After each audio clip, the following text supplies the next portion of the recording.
Hello bachcho, let's see the question. The question is, for m is not equal to n, if tan m theta equal to tan n theta, then different values of theta are in, ये हमारे पास AP है, AP, IP, TP, 10 particular sequence. हमें बताना है कौन सा option correct है. Start करते हैं हम की कॉन्सेप्ट से. की कॉन्सेप्ट की कॉन्सेप्ट में हम ये डिस्कस करेंगे कि अगर हमारे पास if sine of theta is equal to 0, तो हमारे पास एंगल की क्या वैल्यू आएगी, मतलब थीटा की वैल्यू. तो theta will be equal to n pi. Start करते हैं. एक और हमारे यहाँ पे फॉर्मूला कह सकते हैं वो यूज होगा, वो है sine c minus d identity. और ये आइडेंटिटी किसके इक्वल होती है? Sine c minus d is equal to sine c cos d minus cos c sine d.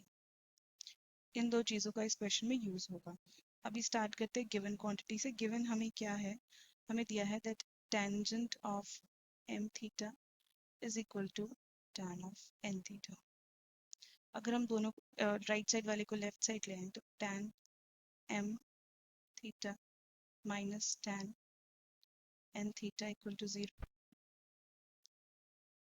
Sign cos में इसको कन्वर्ट करेंगे, sine m theta upon cos m theta minus sine n theta upon cos n theta. ये हमने क्यों किया? Because we know that tan is equal to sine upon cos.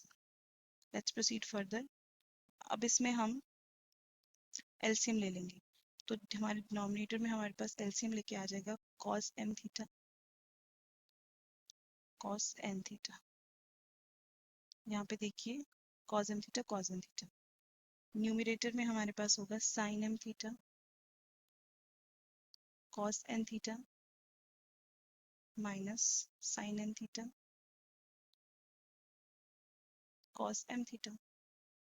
अगर हम ध्यान से की कॉन्सेप्ट को देखें तो ये जो हमारा एक्सप्रेशन है न्यूमरेटर में, this is nothing but this is resembling the identity of sin c minus sin d.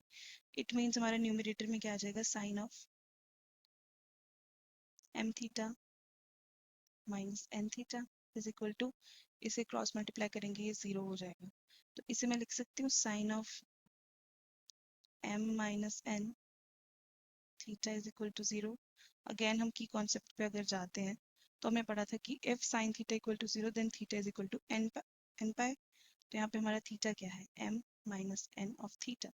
It will be equal to n pi, जहाँ पे हमारा n किसको बिलोंग करेगा? n हमारा इंटीजर्स को बिलोंग करेगा. थीटा किसके बराबर हो जाएगा? n pi upon m minus n.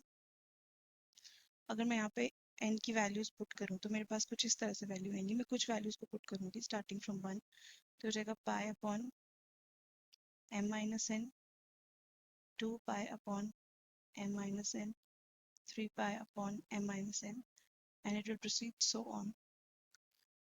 इसका मतलब अगर हम देख सकते हैं, अगर हमारी फर्स्ट टर्म है, ये हमारी सेकंड टर्म है, हमारी थर्ड टर्म है, तो अगर इनको हम सब्ट्रैक्ट करें, कॉमन डिफरेंस निकालें, तो जो हमारा कॉमन डिफरेंस है वो बराबर आएगा.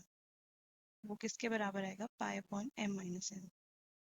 तो ये हमारी जो अगली टर्म है वो पिछली से कॉमन डिफरेंस वाली टर्म से इंक्रीज कर रही है. मतलब ये हमारी अर्थमेटिक प्रोग्रेशन जिसे हम एपी कहते हैं उसकी डेफिनेशन को सेटिस्फाई कर रही है. It means these are in AP. So option 1 is correct.